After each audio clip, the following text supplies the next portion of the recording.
حضرت عائشہ رضی اللہ تعالی عنہ تھی یا کوئی دوسری زوجہ، رسول اللہ صلی اللہ علیہ وسلم کو کھانے میں زہر ملا کے دیا گیا، اللہ نے بذریعہ وہی آپ کو اطلاع کر دی، مگر آپ چند نوالے تناول فرما چکے تھے۔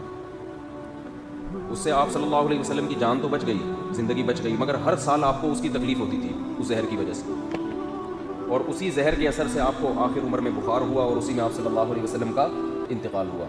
اب یہ بات کی بات ہے، اس پہ بحث کی ضرورت نہیں کہ 2.5 سال بعد زہر نے کیسے اثر کیا، لیکن جب تک صحیح بخاری میں باب وفات النبی میں یہ روایت موجود رہے گی کہ پیغمبر کو بیماری کے درمیان دوائی پلانے کی کوشش پہلے کی گئی اور حضور نے پینے سے انکار کر دی۔ حضور بچے نہیں ہیں، حضور نبی ہیں، اور تمہارا اپنا مشہور فقرہ ہے کہ علاج سنت ہے، تو حضور دوائی کیوں نہیں پی رہے تھے؟ غش آیا، انہوں نے دوائی پلائی۔ اگلے فقرے زیادہ بات کو واضح کر دیتے ہیں کہ حضور نے جب اپنے چہرے ہر پہ ہاتھ رکھا، دوائی ہاتھوں کو لگی، تو فرمایا اب یہ دوائی پلانے والوں کو بھی پلا دی جائے۔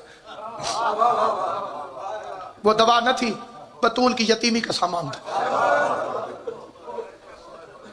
جناب زہرا کی یتیمی کا سامان تھا۔ ایک واقعہ تبرکن تاکہ عبادت مکمل ہو جائے، اور میں قبلہ و کعبہ کو منبر دے رہا ہوں، ان کی تصدیق اور تائید سے یہ فکر عرض کرنا چاہتا ہوں۔ حضور مسجد میں آئے، فرمایا اگر کسی نے مجھ سے کوئی بدلہ لینا ہو، میں چاہتا ہوں کہ میں اسے بدلہ دے دوں، کیونکہ رفیق الاعلیٰ سے میری ملاقات کا وقت قریب آ گیا۔ ایک صحابی آگے بڑھا، اس نے کہا آپ نے مجھے درہ مارا تھا، میں درے کا بدلہ لینا چاہتا ہوں۔ پیغمبر نے فرمایا میں حاضر ہوں۔ اس نے کہا میری قمیض اتری ہوئی تھی جب آپ نے درہ مارا تھا، اگر برابر کا بدلہ دینا ہے تو قمیض اتاری۔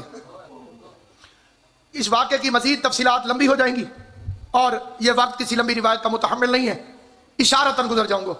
صحابہ کرام بھی آئے، اہل بیت اطہار بھی آئے کہ تو نبی کو نہ مار، پیغمبر کے بدلے میں ہم سے بدلہ لے۔ لیکن اس نے کہا کہ یہ پڑا ہے درہ، میں نے تو نہیں کہا کہ مارنا، حضور نے فرمایا ہے تو میں آیا ہوں، اگر حضور درہ مارنے دے تو میں بدلہ لیتا ہوں، ورنہ میں چپ کر کے کھڑا ہوں۔ حضور نے فرمایا بلال، جی مولا، میرے گھر سے جا کے درہ لیا۔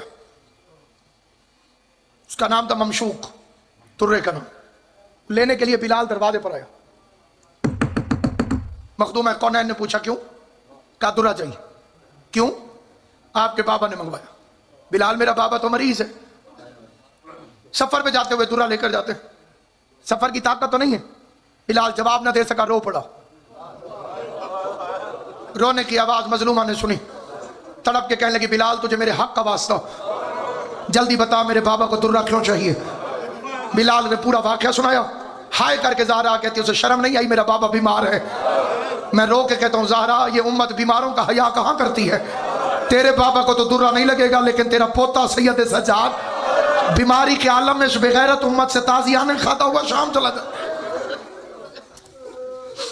مقصد یہ روایت پڑھنا ایک حکم کی تعمیل ہے، اور وہ ایک ہی لائن میں تعمیل ہو سکتی ہے۔ ایک فکرہ پڑھ رہا ہوں، قبلہ کو منبر دے رہا ہوں۔ تازیانہ آیا، جتنے میرے اہل سنت بھائی بیٹھے ہوئے ہیں وہ جا کے اپنی کتابوں میں اپنے علماء سے پوچھ کے دیکھیں، جتنے شیعہ ہیں امید ہے وہ میری زبان پر یقین کریں۔ اور اس نے کہا میری قمیض اتری ہوئی تھی، پیغمبر نے قمیض اتاری؟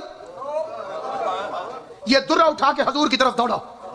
کئی صحابہ نے آنکھیں بھی بند کر لی کہ ہم پیغمبر کو درہ لگتا نہ دیکھیں، لیکن جب وہ حضور کے قریب آیا اس نے درہ پھینک دیا اور مہر نبوت کو چوم دیا اور ہاتھ جوڑ کے قدموں میں گر گیا۔ آقا آپ نے کب کسی کو مارا ہے؟ میں تو مہر نبوت کو چومنا چاہتا تھا۔ روایت ختم ہو گئی، ایک لائن کا سوال، اسی کا جواب چاہے دل میں دے دینا چاہے ہائے کر کے دے دینا، اور میں منبر چھوڑ رہا ہوں۔ بدو نے آقا کی مہر نبوت کو چوم لیا، اس نے بآواز بلند کہا آپ نے کبھی کسی کو نہیں مارا تو مجھے کیوں مارتے؟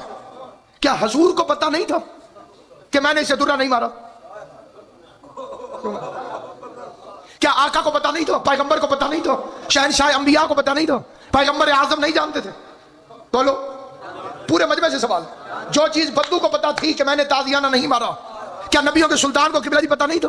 شاید پتا تھا نا، پھر نبی نے اسے جھٹلایا کیوں نہیں؟ کتنی دیر یہ گفتگو ہوتی رہی، درہ آتا رہا، قمیض اترتی رہی، لوگ سامنے آتے رہے، نبی نے کیوں نہیں کہا تو جھوٹا ہے؟ شاید محمد مصطفیٰ صحابہ کی تربیت کر رہے تھے کہ دیکھو میں نے اسے بھی خالی نہیں بھیجا جو میرے سامنے آ کے جھوٹا حق مانگ رہا تھا، کل میری آنکھیں بند ہونے کے بعد اگر میری سچی بیٹی زہرا دربار میں آ کے سوالی بنے تو فاطمہ کو خالی واپس نہ بھیجنا، زہرا سے گواہ طلب نہ کرنا، زہرا سے تحریر طلب نہ۔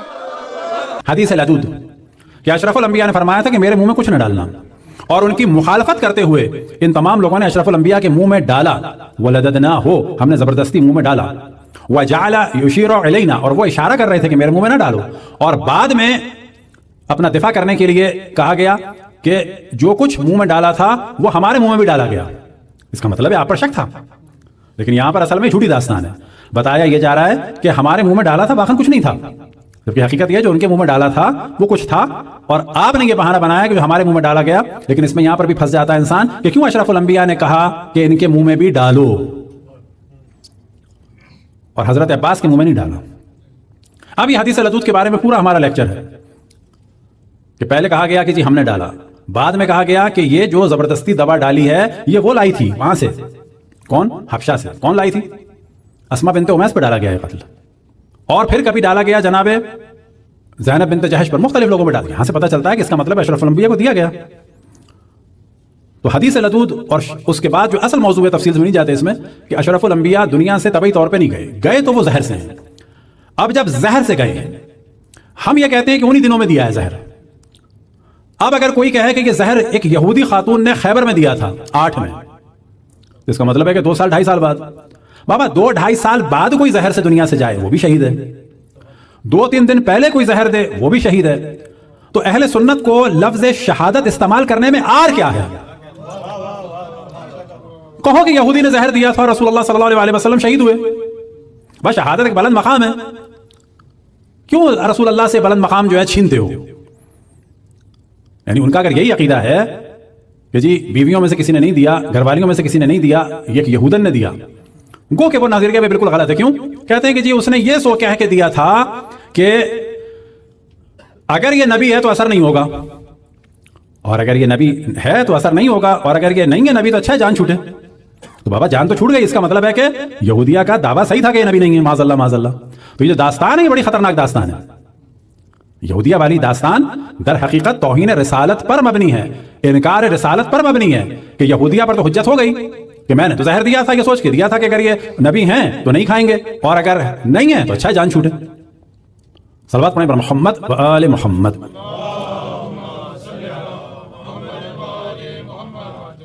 تو جناب عائشہ سے بھی مسلم میں نقل ہوا، یہ دفن سے ریلیٹڈ جو گفتگو چل رہی تھی اس میں ہم توجہ دلائیں، وما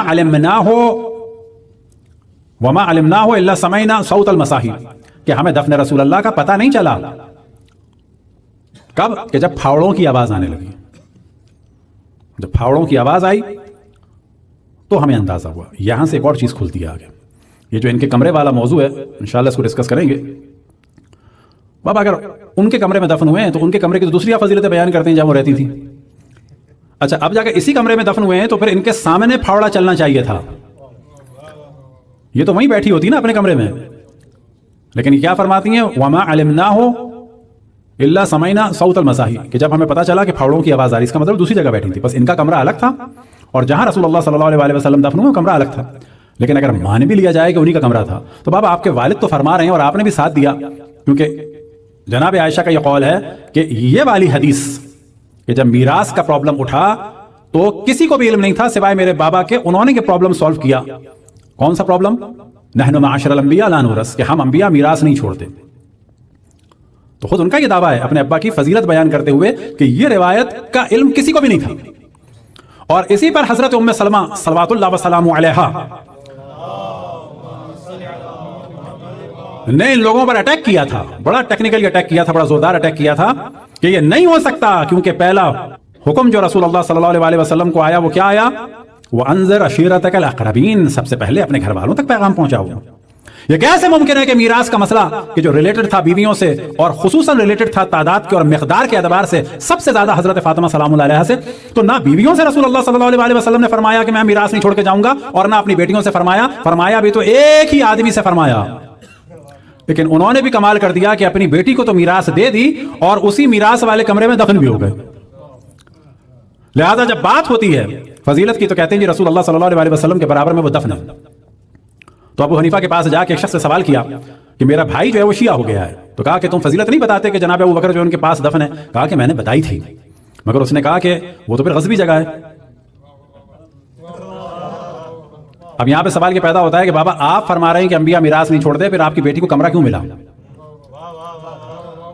اچھا آپ یہ کہہ رہے ہیں کہ سب کچھ ہوتا ہے پھر صدقہ اور بیت المال میں جانا چاہیے، تو کمرہ بھی بیت المال میں جانا چاہیے تھا.